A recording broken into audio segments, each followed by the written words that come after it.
Hello and welcome to this chart of the week, where I'll be going over India's pulse production and imports and how that will affect our markets. A few things I want to point out on this side is basically what India produces.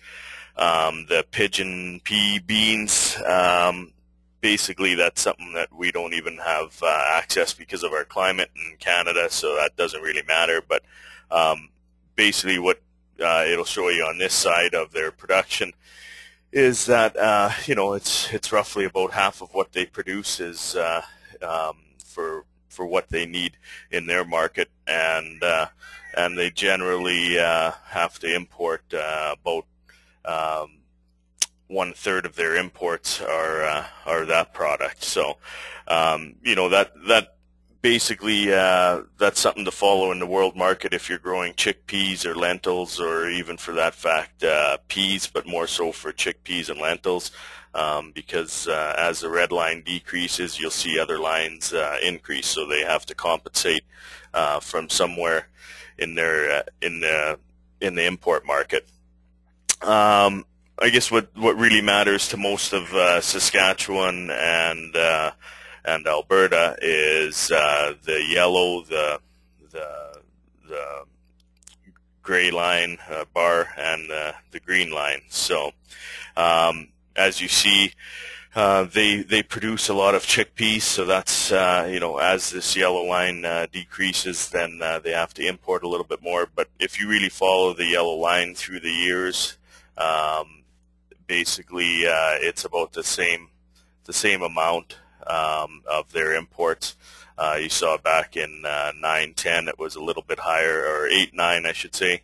It was a little bit higher, and that's when we saw 35-cent lentils, and we saw 25-cent chickpeas. So basically the green bar shows their pea imports. That of course is what we ship most of to India. As you see, that's a small part of their production. It's generally about the same every year. So they can produce a little bit of peas in parts of their country, but they have to import likely half of their imports are peas. So as we've seen through the years, the peas have gone up in the last 14 years.